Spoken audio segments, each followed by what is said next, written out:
The sad story of London orphan Anne Naylor, who became an eternal suffering ghost. In 1758, Sarah Meteyard and her daughter Sally lived on Bratton Street in West London. They owned a local mill and shop where they employed several orphans. Among these children was Anne Naylor, a 13-year-old girl who, along with her sister, came under the care of the Meteyards after their parents passed away. The children's lives with Meteyards were harsh and devoid of love. Sarah and Sally, cruel and heartless, abused and tormented the young orphans. Anne, fragile and weak, struggled to cope with the heavy labor assigned to her, which only fueled the Meteyards' cruelty. She became a target for their torment and violence. One day, after a series of tortures, Anne decides to escape from this nightmarish home. She managed to flee, but the Meteyards did not leave her alone and set out to find her. Once they captured Anne, they viciously beat her and locked her in the attic, leaving her with only bread and water. But after a few days, when they released her, Anne made another attempt to escape. However, her plans were foiled, and the Meteyards subjected her to even more brutal punishment. They tied her to the attic door, where she stood bound, on display to all the other children. Several days later, one of the girls noticed that Anne was no longer moving. Sarah and Sally tried to help, but it was too late. Anne was dead. To cover up their crimes, the Meteyards placed her body in a chest and locked it in the attic.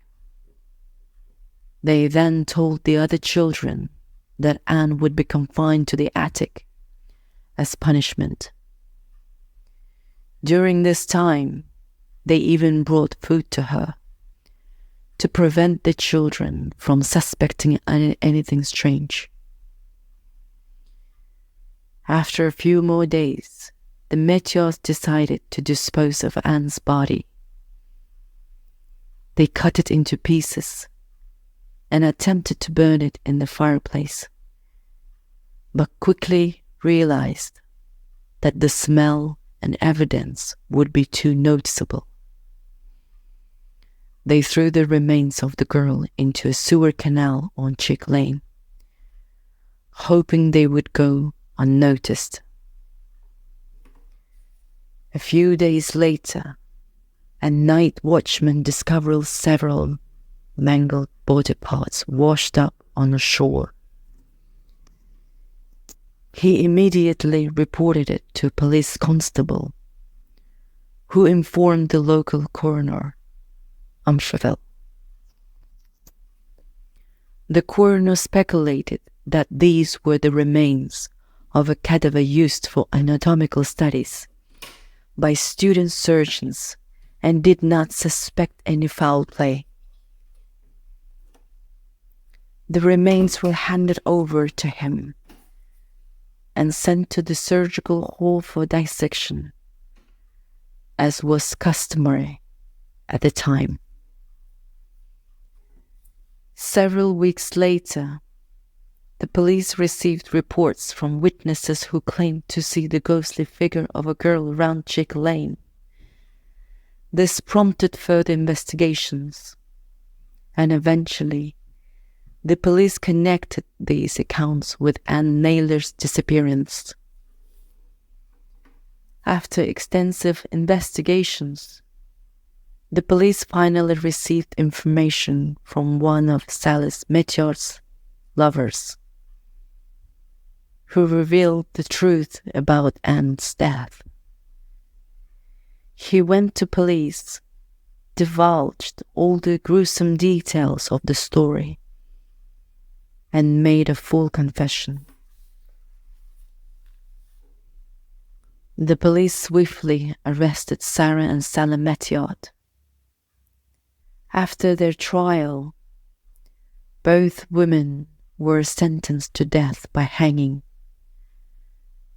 Their executions drew large crowds, and after their deaths, the Meteor's bodies were handed over to medical students for dissection. Since then, West Street, formerly known as Chick Lane, has become a place associated with the legend of Little Anne. People still recount the story of her ghostly presence at Farringdon Metro Station and remember the fate she endured at the hands of the cruel Meteors.